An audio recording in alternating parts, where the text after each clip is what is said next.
तो फाइनली अब हमें बहुत बड़ी फाइट्स देखने को मिलने वाली हैं, जहां पर डैना वाइट ने आज अनाउंसमेंट वीडियो को पोस्ट किया है, जिधर वो UFC 320 और 321 कार्ड्स को अनाउंस करता है। और यहां पर अगर 320 कार्ड की बात करें तो इसकी 3 फाइट्स अनाउंस होती हैं और ये कार्ड अभी से लग रहा है कि एक प्रॉपरली स्टैक्ड कार्ड रहने वाला है। एंड ऑल्सो ये कार्ड इस साल का बेस्ट कार्ड भी हो सकता है। Alex Pereira is back and also इसके साथ टॉम एस्पिनल और जॉन जोन्स की जो बातें थी वो फाइनली अब ओवर होने वाली हैं, क्योंकि टॉम एस्पिनल की फाइट बुक हो चुकी है। तो डैना वाइट आज अनाउंसमेंट वीडियो को पोस्ट करता है और जितनी भी वो फाइट्स को अनाउंस करता है ये सारी काफी इंसेन थी। बट इसी के साथ डैना वाइट अभी बहुत ज्यादा क्रिटिसाइज हो रहा है, क्योंकि जिस वे से उसने फाइट्स को अनाउंस किया था उसने जीरो एफर्ट डाला है। ऐसा लग रहा था कि वो इंटरेस्टेड भी नहीं है फाइट्स को अनाउंस करने के लिए। और हम बोल सकते हैं समबट ये जो अनाउंसमेंट वीडियो थी ये बहुत ज्यादा पैथेटिक थी। तो एंड में इस पर भी आते हैं, बट अभी अगर हम फाइट्स को देखें, क्योंकि बहुत मजेदार फाइट्स हैं, जहां पर UFC 320 से स्टार्ट करें तो ये कार्ड होने वाला है 4 अक्टूबर को।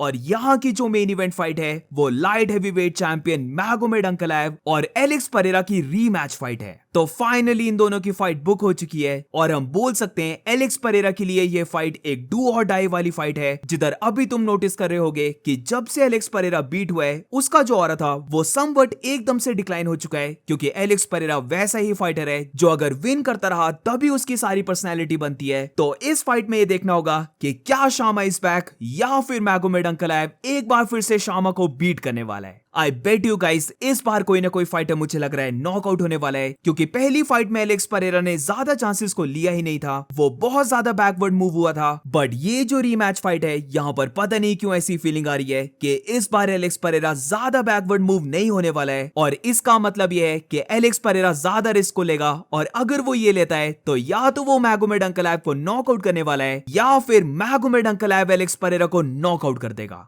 मैगोमेड अंकलाएव ने काफी अच्छी फाइट की थी, क्योंकि वहां पर वो एलेक्स परेरा को बैकवर्ड मूव करवा दिया था। बट इसी के साथ अगर हम परेरा की बात करें तो वो अपना काफी सॉलिड टेक डाउन डिफेंस दिखाता है, जहां पर वो सारे टेक डाउन्स को डिफेंड कर लेता है। और इसीलिए मेरा यहां पर पॉइंट आता है कि इस बार एलेक्स परेरा ज्यादा मैगोमेड अंकलाएव की रेसलिंग को रिस्पेक्ट नहीं देने वाला है। हम बोल सकते हैं वो इतना ज्यादा कॉशियस नहीं होगा, और इसीलिए समवट फील आ रही है कि दोनों के बीच में हमें बहुत बड़े शॉट्स एक्सचेंज होते हुए दिखने वाले हैं, और ज्यादा चांसेस लग रहे हैं कि दोनों में से कोई ना कोई फाइटर नॉकआउट होने वाला है। तो देखते हैं कि वो फाइटर कौन रहता है। बट अभी के लिए moving on to the next fight, तो UFC 320 की को मेन इवेंट फाइट भी अनाउंस हो चुकी है, जहां पर ये फाइट रहने वाली है बैंटरवेट चैंपियन मिराब दिलिशवली वर्सेस कोरी सैंडहैगन के बीच में। अब ये चीज हम बोल सकते हैं ऑलमोस्ट सबको पता लगी थी कि मिराब का नेक्स्ट ओपोनेंट कोरी सैंडहैगन रहने वाला है। बट शॉकिंग बात यह कि इतनी जल्दी मिराब अपना फिर से कमबैक कर रहा है, वो भी एज अ चैंपियन। तो ये लिटरली नेक्स्ट लेवल है, क्योंकि इतना एक्टिव चैंपियन रहना बहुत बड़ी बात होती है। पर मशीन मिराब दिलिशवली ये एक बार फिर से करके दिखा रहा है, और इस बार उसका ओपोनेंट रहने वाला है कोरी सैंडहैगन, जो लेट्स सी वो बाकी फाइटर से और क्या डिफरेंट कर पाता है। वी ऑलरेडी नो कि मिराब दिलिशवली इजीली 5 राउंड्स को हाई पेस पे निकाल सकता है। तो ये चीज कोरी सैंडहैगन के ऊपर रहने वाली है कि वो कैसे मिराब के गेम प्लान को काउंटर कर सकता है। और मेन चीज यहां पर ये है कि राउंड 2 के बाद जो मिराब दिलिशवली राउंड 3 ऑनवर्ड्स अपने ओपोनेंट को ब्रेक करने लग पड़ता है, वो चीज कोरी सैंडहैगन कैसे हैंडल कर पाता है। कोरी के लिए एक बात ठीक है कि उसने ऑलरेडी उमार के साथ फाइट कर ली है, और वहां पर हम उसके ग्रैपलिंग को देख चुके थे कि उसने डेफिनेटली इंप्रूव किया है। और अब हम बोल सकते हैं कि वो एक स्टेप अबव वाले फाइटर के साथ फाइट कर रहा है। तो मे बी ये चीज उसको समवट थोड़ा सा बेनिफिट करे कि उसने ऑलरेडी एक काफी अच्छे ग्रैपलर के साथ फाइट कर ली है, और वहां पर वो समवट ठीक दिखा था। तो मे बी उमार की फाइट उसे थोड़ा सा हेल्प कर दे। But end of the day guys, probably हम इस चीज को बोल सकते हैं कि अगर कोरी सैंडहैगन ने कोई वाइल्ड पंच या फिर जो उसकी ट्रेडमार्क फ्लाइंग नी रहती है उनमें से अगर कोई कनेक्ट करके मिराब को नॉकआउट नहीं किया, तो ये फाइट उसके लिए विन करना काफी मुश्किल होगा। आई थिंक सो अगर मिराब को बीट करना है तो उसे कंप्लीटली नॉकआउट करना पड़ेगा,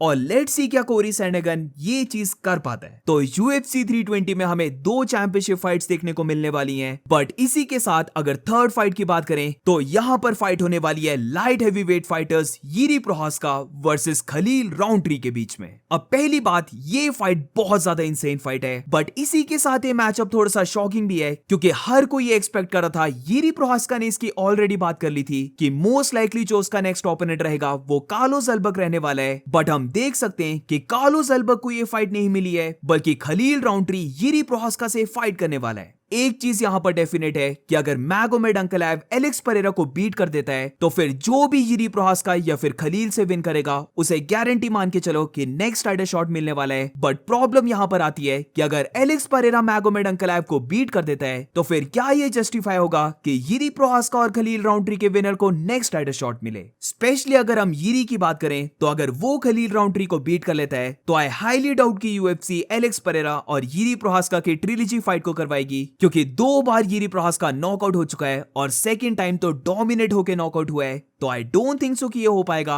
बट मे बी अगर खलील राउंड्री विन कर जाए तो शायद से उसे एलेक्स परेरा के साथ रीमैच फाइट मिल जाए। तो देखते हैं कि क्या होता है। बट इसी के साथ कार्लोस अल्बर्ट की कोई भी फाइट बुक नहीं है, ये थोड़ा सा डेफिनेटली शॉकिंग है। बट अभी इस बात को साइड कर देते हैं, क्योंकि यिरी प्रोहास्का और खलील राउंड्री का जो मैचअप है वो बहुत ज्यादा इंसेन मैचअप है। हर कोई जानता है कि ये फाइट एक वॉर फाइट रहने वाली है, जहां पर यिरी प्रोहास्का पूरी फाइट में खलील राउंड्री को पुश बैक करने का देखेगा। वो फाइट खलील राउंड्री के पास लेके जाएगा और देखने वाली बात यह होगी कि जैसे खलील ने जमाल हिल को बीट किया था, क्या वो वैसे यिरी प्रोहास्का को बीट कर पाता है, या फिर यिरी प्रोहास्का का जो प्रेशर है वो खलील राउंड्री के लिए हैंडल करना टू मच रहने वाला है। तो बहुत ज्यादा इंसेन कार्ड ये बन सकता है। ऑलरेडी मेन कार्ड लग रहा है कि एक स्टैक्ड कार्ड रहने वाला है। वेरेज अब इसके बाद यूएफसी 321 की बात करें तो ये कार्ड होने वाला है 25 अक्टूबर अबू धाबी का। ये कार्ड रहने वाला है जहां पर हैवीवेट चैंपियन टॉम एस्पिनल की फाइट होने वाली है सीरियल गान के साथ। तो यहां पर भी हम बोल सकते हैं कि ये फाइट का सबको पता था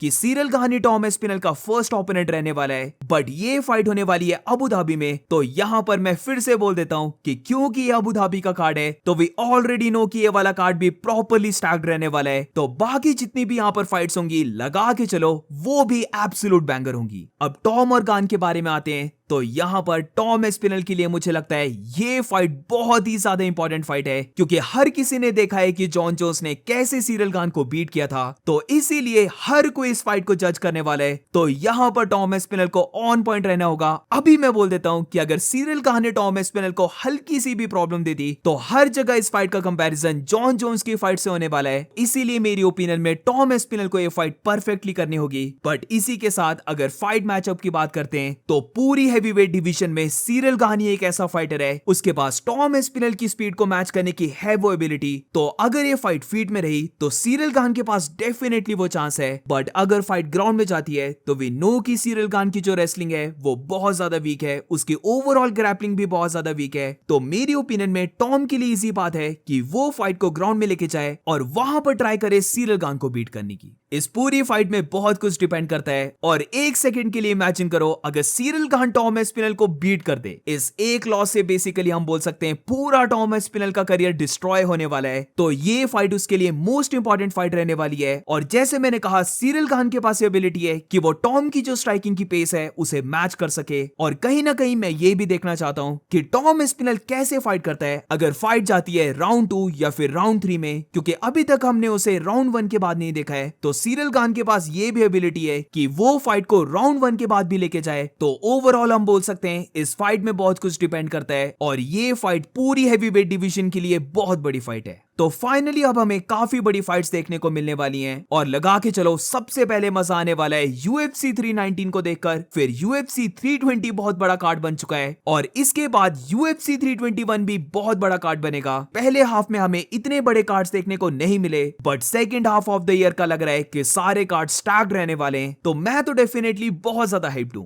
अब थोड़ी सी बात डैना वाइट के बारे में कर लेते हैं, क्योंकि समवट ये चीज बहुत ज्यादा लोग क्रिटिसाइज कर रहे हैं और टू बी ऑनेस्ट ये डेफिनेटली चीज बनती है, क्योंकि अगर हम डैना वाइट के अनाउंसमेंट वीडियो को देखें तो सच में ऐसा लग रहा है कि डैना वाइट को किसी ने पेपर में लिख के दे दिया है। वो उस पेपर को देखकर फाइट्स को अनाउंस कर रहा होता है और लिटरली जिस वे से वो अनाउंसमेंट कर रहा होता है जीरो एनर्जी उसने शो की है और ऐसा लग रहा था कि वो इंटरेस्टेड भी नहीं है। डैना वाइट के पास इतना भी टाइम नहीं था कि वो 4 फाइट्स को रिमेंबर कर ले, जहां पर 4 फाइटर्स और वो कौन सी डेट में फाइट कर रहे हैं, कौन सी मेन इवेंट फाइट है, ये तो कोई भी 10 सेकंड में याद कर ले। बट फिर भी डैना वाइट को पेपर में देखना पड़ रहा है कि उसे कौन कौन सी फाइट्स अनाउंस करनी है। और इसके ऊपर से जैसे मैंने कहा जीरो एनर्जी दिखी है डायना वाइट से, और उसे सुनकर लग ही नहीं रहा था कि वो बहुत बड़ी फाइट्स को अनाउंस कर रहा है। कपल ऑफ ईयर से हम देखते आ रहे हैं कि जो फाइट अनाउंसमेंट्स है इनकी जीरो प्रमोशन हो रही है, बट एटलीस्ट हमें तब डायना वाइट हाई एनर्जी के साथ तो दिखता था फाइट्स को अनाउंस करता हुआ, बट अब तो ऐसा लग रहा है कि वो एनर्जी भी सारी जा चुकी है। इमेजिन अगर यूएफसी बॉक्सिंग की तरह ट्रेलर्स को बनाती या फिर बॉक्सिंग की तरह फाइट्स को हाइप करती, तो जितनी अच्छी अभी यूएफसी है उससे कितनी ज्यादा और बड़ी बन सकती है UFC. But instead of that हमें डायना वाइट का टकला सर देखने को मिलता है, वो भी जीरो एनर्जी के साथ इतनी बड़ी फाइट्स अनाउंस करता हुआ। तो मेरी ओपिनियन में फॉर श्योर जो क्रिटिसिज्म मिल रहा है डायना वाइट को, ये 100% मिलना चाहिए। मैं तो बोलूंगा और भी ज्यादा मिलना चाहिए, ताकि कम से कम फिर हमें डायना वाइट चिल्लाता हुआ ही दिख जाए। क्योंकि बॉक्सिंग की तरह जो ट्रेलर्स निकल के आते हैं, जो हाइप जनरेट होती है, उसे तो भूल ही जाओ, वो यूएफसी बहुत पहले छोड़ चुकी है। तो डायना वाइट को क्रिटिसाइज किया जा रहा है लो एफर्ट आने के लिए, ये एब्सोल्युटली बनता है।